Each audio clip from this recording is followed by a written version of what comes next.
Nifty bank आपकी screen पे अनुज।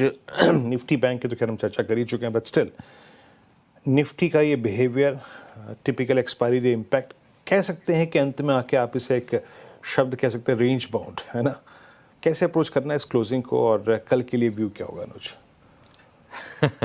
देखिए वीरू, ओवरनाइट इस मार्केट में कोई पोजीशन नहीं कैरी करनी। अब मुझे नहीं पता कि डोनाल्ड ट्रंप क्या कहेंगे, क्या करेंगे, लेकिन क्यों रिस्क लेना है ये।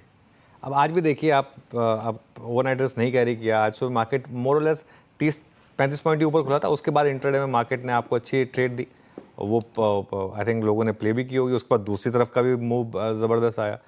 तो ओवरनाइट रिस्क लेने की ज़रूरत ही नहीं है। 11:30 बजे क्यों जगने की ज़रूरत है और सुनने की ज़रूरत है कि वो क्या बोल रहे हैं। आराम से सोइए, कल सुबह उठेंगे पता चल ही जाएगा क्या बोल रहे हैं। उसके बाद इम्पैक्ट तो उसके बाद ही आना है, सुबह 9:15 बजे ही आना है। तो आई थिंक इस समय मार्केट में हाँ, जो स्टॉक स्ट्रांग है वहाँ बने रहें। अच्छा, एक और चीज़ मैं ऐड करना चाह रहा था।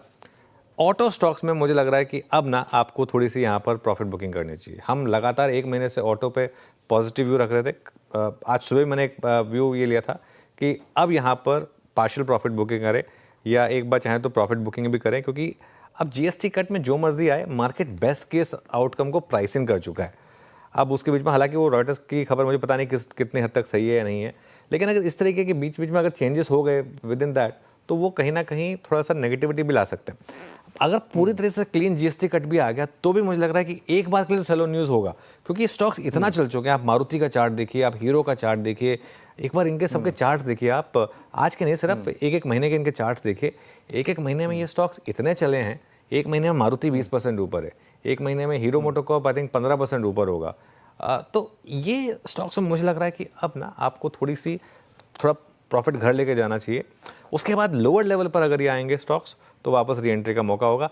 आखिरी के 2 दिन के आखिरी 4-5% मूव लेने की मुझे नहीं लगता कि कोई बहुत ज़्यादा आपको टेम्पटेशन होनी चाहिए। ये मेरा व्यू होगा मार्केट को लेकर ओवरऑल। ओके, नो पोजिशंस, मतलब टू कैरी फॉर टुमारो, कोई पोजिशंस कैरी नहीं करनी है। देखते हैं, लेट्स सी वो स्पीच क्या निकल के आता है वहाँ से। और ऑटो में याद रखिएगा, एक सब्सटेंशियल मूव के बाद अपने प्रॉफिट्स को आप कैश में थोड़ा सा कन्वर्ट करने पर विचार कीजिए। इस मंच से ये आपके लिए राय है। अच्छा, एक काम करते हैं, डीलिंग रूम चेक लेते हैं पहले ये दिन के साथ। डीलर्स क्या सोच रहे हैं। आज हम ऊपर से थोड़ा सा क्रैक हुए। निफ्टी आईटी का एडवांटेज शुभ था, वो थोड़ा सा अगर आप देखें धूमिल हो गया, और बैंक्स कमज़ोर थे। ये दिन आज डीलर्स की रीडिंग क्या चीज़ कर रहे हैं, क्या अवॉइड कर रहे हैं, क्या शॉर्ट साइड पे प्लेस है?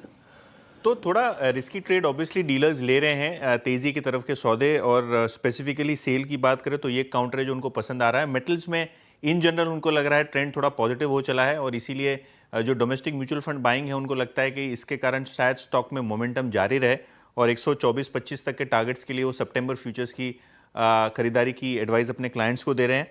इसके अलावा आइशर मोटर्स भी एक काउंटर है जहां कंटिन्यूस एफआई बाइंग देखने को मिल रही है। इनफैक्ट ऑटोज़ की बात करें तो ये काउंटर है जो आज काफ़ी मजबूत है दूसरे ऑटो सेक्टर के स्टॉक्स के मुकाबले, और यहाँ डीलर्स 6400-6425 तक के टारगेट्स रख रहे हैं बीटीएसटी की ट्रेड के लिए। ओके, शुक्रिया यतिन जी। सेल और आयशर मोटर्स, ये दो स्टॉक्स रडार पर आपके होने चाहिए।